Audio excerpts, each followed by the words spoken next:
पावसाळा म्हटला की आपल्याला ही भाजी सर्वात आधी मार्केटमध्ये दिसते. तर या भाजीला कानटोळे किंवा करटोळ्याची भाजी असं म्हणतात. आज आपण बनवणार आहोत पावसाळ्यात मिळणारी ही अतिशय चविष्ट आणि पौष्टिक काटेरी दोडक्याची म्हणजेच करटोळ्याची भाजी. ही भाजी केवळ स्वादिष्ट नाही तर फायबर, विटॅमिन्स आणि अँटीऑक्सिडंट्सने भरलेली असल्यामुळे आरोग्यासाठीही खूप लाभदायक आहे.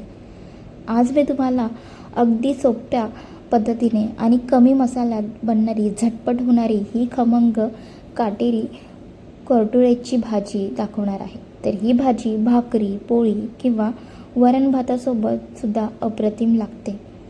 तर व्हिडिओ शेवटपर्यंत नक्की पहा. रेसिपी आवडली तर लाईक करा, आपल्या मित्रमैत्रिणींसोबत नक्की शेअर करा आणि अशाच पारंपरिक आणि चविष्ट रेसिपीसाठी चॅनलला आत्ताच सबस्क्राईब करायला विसरू नका. नमस्कार, आलिशान स्वाद अँड ब्लॉग्समध्ये तुमचं मनापासून खूप स्वागत आहे. तर आजची आपली ही करटोळ्याची भाजीची रेसिपी आपण सुरुवात करूया. तर आजची आपली रेसिपी आहे करटोळ्याची भाजी. सध्या पावसाळ्याचा सीझन चालू आहे आणि ही भाजी जी आहे ती सीझनल भाजी आहे. म्हणजेच वर्षातून तुम्हाला फक्त 2 ते 3 महिनेच ही भाजी खायला मिळते. तर जर आज तुम्हाला ही करटोळे मार्केटमध्ये दिसले तर आजच नक्की आणा आणि आजच ही रेसिपी नक्की ट्राय करा. तर सर्वात आधी तुम्हाला अशा प्रकारचे करटोळे जे आहेत ते मार्केटमधून आणायचे आहेत. इथे मी 1/2 किलो करटोळे घेतलेले आहेत. तर आपल्याला 2 ते 3 वेळा हे करटोळे जे आहेत ते स्वच्छ पाण्याने धुवून घ्यायचे आहेत. म्हणजे धूळ माती काय असेल त्याच्यावरती तर ती सुद्धा निघून जाईल. तर आपल्याला आता हे करटोळे जे आहेत स्वच्छ धुवून त्यांना पुढचा टोक आणि वरचा भाग जो आहे तो आपल्याला काढून टाकायचा आहे. टोक आणि देठ जे आहे ते तुम्हाला अशा प्रकारे चाकूच्या मदतीने काढून टाकायचं आहे. आणि त्यानंतर तुम्हाला याचा मधला भाग करायचे आहेत, 2 भाग करायचे आहेत. आणि त्यानंतर याचे सगळे बिया जे आहेत त्या तुम्हाला काढून टाकायचे आहेत. तर काही लोक बियासकट ही भाजी बनवतात, पण काही करटोळ्यामध्ये बिया ज्या आहेत त्या थोड्याशा लालसर झालेल्या असतात. तर या बिया ज्या आहेत त्या हे करटोळे एकदम कवळे आहेत, त्यामुळे या बिया ज्या आहेत त्या तुम्ही ठेवू शकता किंवा काढूही शकता. तर अशा प्रकारे त्याचे काप करून तुम्हाला त्याचे बिया ज्या आहेत त्या काढून टाकायच्या आहेत. बिया ज्या आहेत त्या तुरट लागतात, म्हणजे थोड्याशा कडवट देखील लागतात. तर तुम्ही अशा प्रकारे या बिया ज्या आहेत त्या काढून टाकू शकता. आणि पूर्ण प्रकारे आपल्याला अशा प्रकारचे करटोळे जे आहेत ते काप करून घ्यायचे आहेत. तर ह्या भाजीचे फायदेसुद्धा भरपूर आहेत. म्हणजे पचनसुद्धा सुधारतं, वजन जे आहे ते नियंत्रित ठेवण्यासाठी खूपच उपयुक्त आहे, रोगप्रतिकारक शक्ती वाढवण्यासाठी ही भाजी जी आहे ती खूपच मदतगार आहे. डोळे आणि त्वचेसाठी ही भाजी खूपच लाभदायक आहे.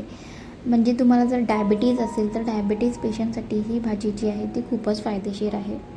आणि या भाजीमध्ये अँटीऑक्सिडंट्स भरपूर, म्हणजेच शरीरातील पेशांना होणारे नुकसान जे आहेत ते कमी करण्यासाठी ही भाजीमध्ये जे अँटीऑक्सिडंट्स आहेत ते खूपच मदतगार आहे. तर अशा प्रकारचे मी या भाजीचे फायदे तुम्हाला सांगितले आहेत. तर अशा प्रकारचे काप तुम्हाला करून घ्यायचे आहेत. एकदम मीडियम आकाराचे काप जे आहेत ते तुम्हाला करून घ्यायचे आहेत. तर सगळ्या भाजीचे असे लांबट काप तुम्हाला करून घ्यायचे आहेत, म्हणजे शिजायलासुद्धा सोपी पडते आणि चवीलासुद्धा ती खूपच छान लागते.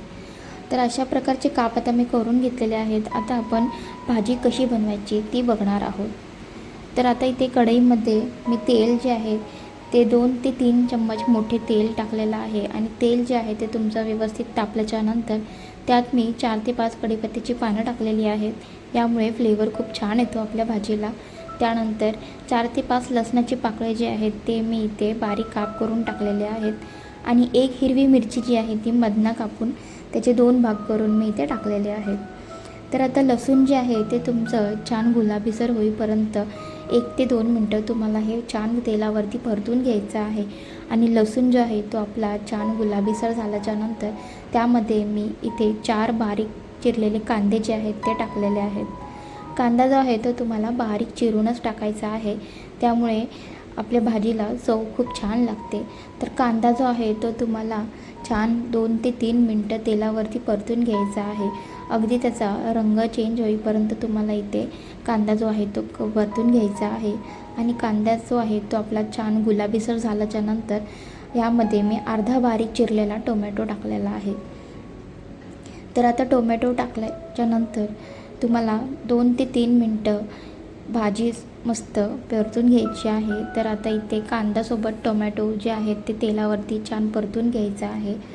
टोमॅटो जो आहे तो तुमचा चांगला मऊसर झाला पाहिजे. तर आता टोमॅटो जो आहे तो आपला मऊसर झाल्याच्यानंतर आता यामध्ये आपल्याला मसाले ॲड करायचे आहेत.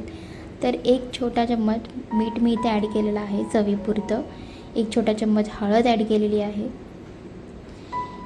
1 मोठा चम्मच इथे मी लाल तिखट ॲड केलेला आहे आणि त्याचबरोबर 1 मोठा चम्मच गरम मसाला पावडर इथे मी टाकलेली आहे. तर आता हे सगळे मसाले जे आहेत ते आपल्याला कांदा टोमॅटोसोबत छान 2 ते 3 मिनटं परतून घ्यायचे आहेत. तर मसाल्यासोबत कांदा टोमॅटो जे आहेत ते छान परतून घ्यायचं आपल्याला आणि त्यानंतर यामध्ये आपल्याला बारीक आपण कापून घेतली होती लांबट ती करटुळे जे आहेत ते यामध्ये टाकून घ्यायचे आहेत. तर आता करटुळे जे आहेत ते आपण भाजीमध्ये टाकून घेणार आहोत आणि छानपैकी मिक्स करून घ्यायचं आहे. तर 1 मिनटं मीडियम फ्लेमवरती तुम्हाला छानपैकी भाजी जी आहे ती अशा प्रकारे मिक्स करून घ्यायची आहेत. मसाले जे आहेत ते छान भाजीला लागले पाहिजेत आणि त्यानंतर अर्ध्या ग्लासपेक्षाही कमी पाणी जे आहे ते मी इथे टाकलेलं आहे. तर खूपच कमीत कमी पाण्याचा वापर तुम्हाला इथे करायचा आहे. अगदी वाफेवरती तुम्ही सुद्धा ही भाजी जी आहे ती वाफून घेऊ शकता. तर आता पाणी टाकल्याच्यानंतर थोडं मिक्स करायचं आहे आणि त्यानंतर झाकण लावून आपल्याला 5 ते 7 मिनटं असंच झाकून ठेवायचं आहे आणि त्यानंतर आपल्याला झाकण उघडून बघायचं आहे. तर 5 ते 7 मिनटामध्येच आपली ही भाजी जी आहे ती छान शिजून जाते. छान मऊसर आपली ही भाजी होऊन जाते. तर मीडियम फ्लेमवरती तुम्हाला शिजवायची आहे ही भाजी आणि आता त्यानंतर आपल्याला भाजी जी आहे ती मस्तपैकी इथे खमंग झालेली आहे ऑलरेडी. तर तुम्ही बघू शकता किती छान आपली ही भाजी जी आहे ती दिसत आहे. तर आता भाजी जी आहे ती आपली ऑलरेडी शिजलेली आहे आणि त्यानंतर यामध्ये मी सुकं खोबरं जे आहे ते बारीक वाटलेलं आहे मिक्सरमध्ये, त्याची पावडर केलेली आहे. सुकं खोबरं जे आहे ते मिक्सरमध्ये वाटून तुम्हाला टाकायचं आहे. तुमच्याकडे नारळ असेल ताजं नारळ तर ते सुद्धा तुम्ही खोवून टाकू शकता. त्यानंतर मी इथे दाण्याचं कूट टाकलेलं आहे. शेंगदाणे जे आहेत ते थोडे तव्यावरती परतून घ्यायचे आहेत आणि मिक्सरमध्ये त्याची बारीक पावडर तुम्हाला करून घ्यायची आहे. तर इथे दाण्याचं कूट आणि खोबरं मी टाकलेलं आहे सुकं खोबरं, त्यामुळे आपल्या भाजीला चव खूपच छान लागते.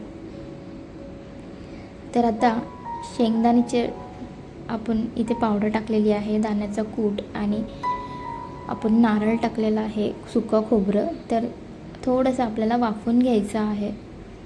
तर 2 मिनटं आपल्याला झाकून वाफवून घ्यायचं आहे आणि त्यानंतर त्यात मी कोथिंबीर टाकलेली आहे वरतून. आता आपली भाजी जी आहे ती मस्तपैकी रेडी झालेली आहे.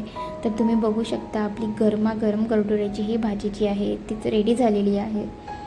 तर हाताने तुम्हाला दाबून बघायची आहे. तर आपले करटुरे जे आहेत ते नीट छान शिजलेले आहेत.